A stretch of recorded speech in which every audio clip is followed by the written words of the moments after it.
Welcome to 5-Minute Nerd Episode 20, where we dive into the biggest topics in nerd culture.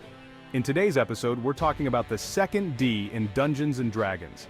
Dragons are the most iconic monsters in all of fantasy, but let's explore the history and evolution of D&D dragons.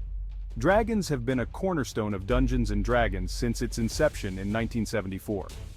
In this episode, we'll take a journey through the history and evolution of these iconic creatures within the game. Whether you're a seasoned player or a new fan, dragons remain one of the most powerful and intriguing monsters in the game, and their lore has expanded dramatically over time. Origins of dragons in D&D. Dragons were inspired by global mythology, especially the European and Asian depictions of these ancient powerful beasts. In D&D's first edition, dragons were categorized into two main groups: chromatic dragons and metallic dragons.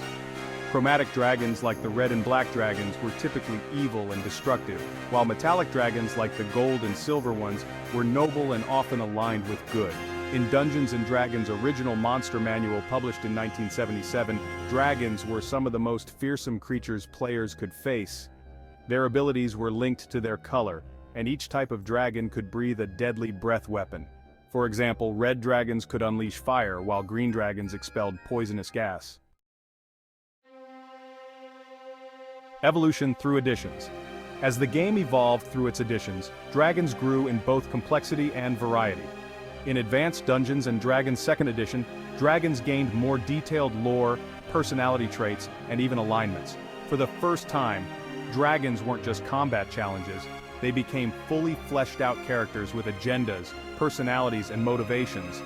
Dragon lairs, once simple caverns filled with gold, became intricate dungeons filled with traps, minions, and treasure. By the time D&D reached its 3rd edition, dragons became even more powerful and customizable. They were no longer just creatures for adventurers to fight.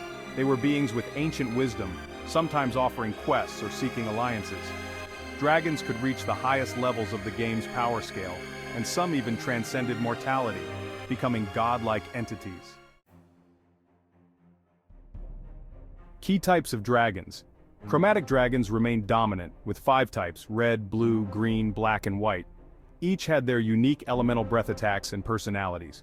Red dragons, for instance, are greedy and cruel, often found hoarding vast treasures in volcanic lairs. Metallic dragons, on the other hand, like gold, silver, bronze, copper, and brass, were champions of justice and wisdom. They often sought to guide or protect mortals, but they were still fearsome in battle when threatened. Over time, D&D introduced new types of dragons beyond these two categories. Gem dragons, such as amethyst and topaz, emerged with psychic powers and neutral alignments, adding more diversity to the dragon ranks. Shadow dragons, twisted by dark magic, and Dracolichi's undead dragons, became terrifying foes with unique abilities.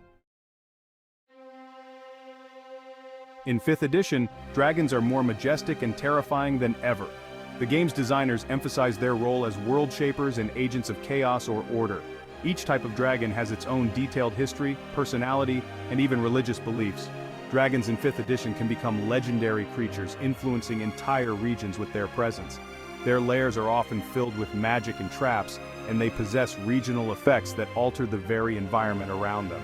For example, a red dragon's lair might cause the nearby forests to burn spontaneously, while a silver dragon's domain could be blanketed in eternal winter. Dragons in 5th edition are also more deeply tied to the world, often having ancient rivalries with other dragons or factions, making them central to many campaigns.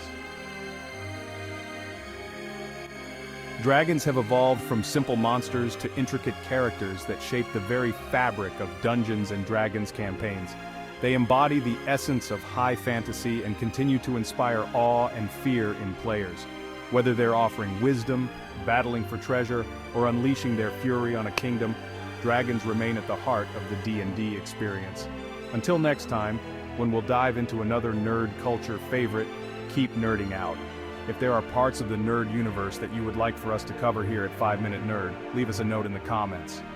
To keep getting nerd culture broken down in 5 minutes, don't forget to like and subscribe.